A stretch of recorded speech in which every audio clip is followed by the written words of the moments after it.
فلسفہ حسین تقوی کا نام ہے، فلسفہ حسین قربانیوں کا نام ہے، اور فلسفہ حسین سجدوں کا نام ہے۔ وہاں کربلا کی وادیوں اور گھڑیوں میں امام حسین نے بہت دعائیں مانگی۔ ایک شخص اپنی والدہ کے قبر پہ جاتا تھا اور قرآن پڑھتا تھا، تو خواب میں والدہ آئی، کہنے لگی بیٹا قرآن کا نور تجھے گھیر لیتا ہے، بیٹا میں تجھے دیکھ نہیں سکتا، ایک عمل دیتا ہوں اور اس سے بہت فائدہ ہوگا۔ سورۃ اخلاص کا پڑھا ہوا ہدیہ اللہ کی رحمت سے نوروں میں، برکتوں میں اور اللہ کی رحمتوں میں پہنچتا ہے 100%، اور جو مراد مانگے اللہ عطا کرتا ہے۔ السلام علیکم ورحمۃ اللہ وبرکاتہ۔ الحمد للہ والصلاۃ لأہلہا، اما بعد، اللہم صلی علی محمد عبدک ورسولک وصلی علی المؤمنین والمؤمنات والمسلمین والمسلمات، اللہم صلی علی محمد کما تحب وترضی لہ، اللہم صلی علی محمد وآل محمد۔ ہے آج بھی زمانے میں چرچا حسین کا، ہے آج بھی زمانے میں چرچا حسین کا، چلتا ہے ساری دنیا میں سکہ حسین کا۔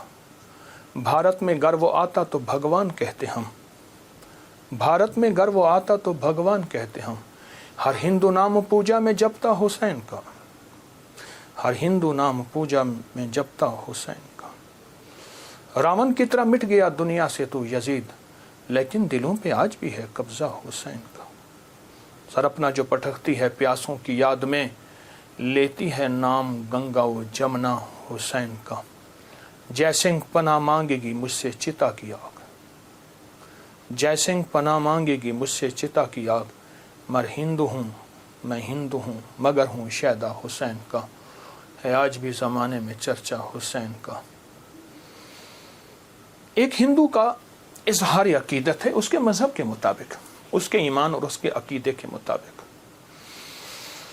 محرم کی گھڑیاں تاریخ ہے ایک پیچھے، محرم کے مہینے کے تقدس کی، احترام کی، حرمت کی ایک پورا نظام ہے، اور محرم کے ساتھ امام حسین کی نسبتیں، حضرت حسین بن علی بن ابی طالب، ان کی نسبتیں بہت عجیب ہیں۔ اب سوچنے کی بات یہ ہے کہ انہوں نے ہمیں دیا کیا ہے۔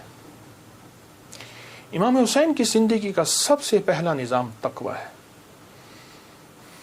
اور تقوی نیکی کرنے کو نہیں کہتے۔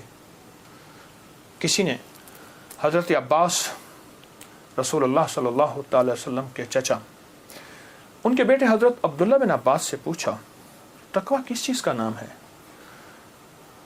تو پوچھا نہ کرنے کا نام ہے، کرنے کا نام تو نہیں ہے۔ فرما دیجئے کیا کرنے کا نام، کیا نہ کرنے کا نام؟ فرمایا تقوی گناہ نہ کرنے کا نام ہے۔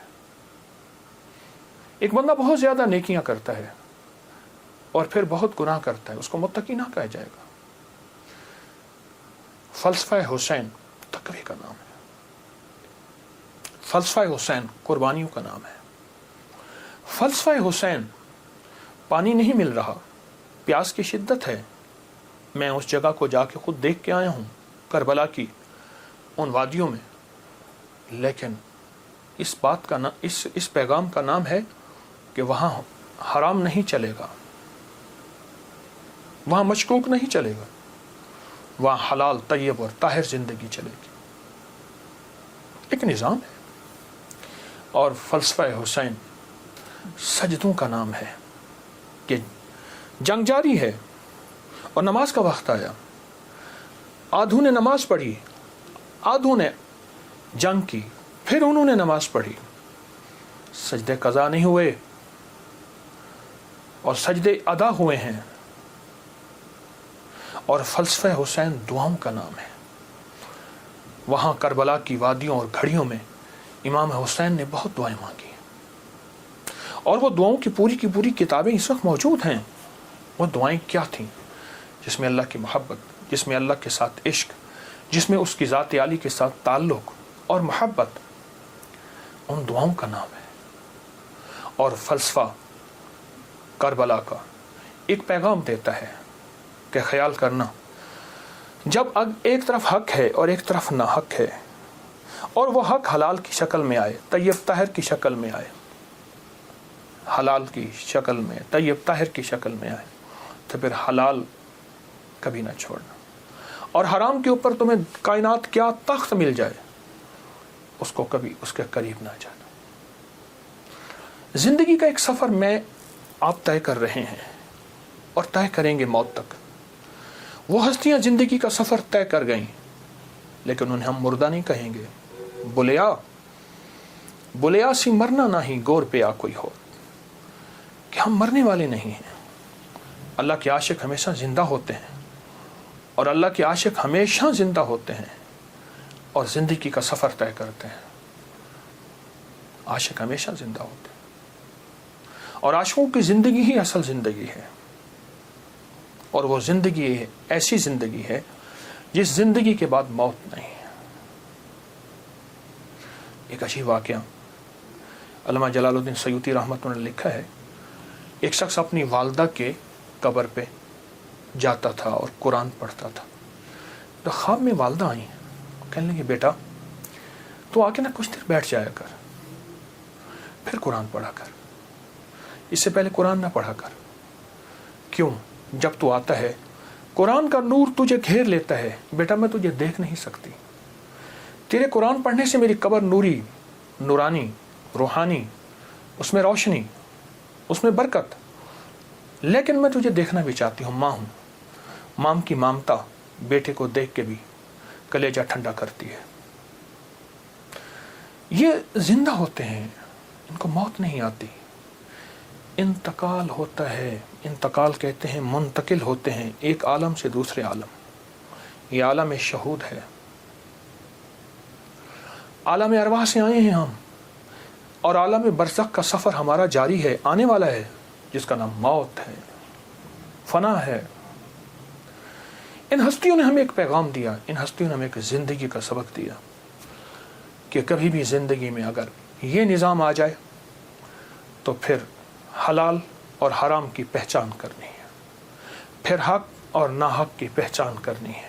اور حلال اور حرام میں اگر کنبا جا رہا اور معصوم بچے جا رہے, اور پھر یہ نہیں دیکھنا کہ کون جا رہا, پھر دیکھنا یہ ہے کہ اللہ کی راہیں, سچی راہیں کون ہیں اور کہاں ہیں اور کیسے ہیں. امام حسین کی زندگی میں اور ان کا جتنا بھی قافلہ تھا, ان کی زندگی میں کچھ وظائف بھی ملتے ہیں جو میں لوگوں کو بہت بتاتا ہوں, اور اس سے بہت فائدہ ہوتا ہے اور اس سے بہت نفع ہوتا ہے. ایک عمل دیتا ہوں, بہت زندگی میں کام آئے گا. ان مبارک گھڑیوں کے حوالے سے ایک عمل دیتا ہوں اور اس سے بہت فائدہ ہوگا. وہ عمل یہ ہے کہ آپ 2 تسبیح سورۃ فاتحہ کی پڑھیں, اول آخر 3 دفعہ درود شریف, اور سورۃ فاتحہ کی 2 تسبیح پڑھ کے اور اس کا ہدیہ حضور کے گھرانے کو ہدیہ کریں. اور اگر چاہیں تو 2 تسبیح سورۃ اخلاص کی پڑھ لیں, 2 تسبیح سورۃ اخلاص کی, اور اس کا ثواب حضور کے گھرانے کو ہدیہ کریں. اور یہ سورۃ اخلاص کا پڑھا ہوا ہدیہ اللہ کی رحمت سے نوروں میں, برکتوں میں اور اللہ کی رحمتوں میں پہنچتا ہے 100%.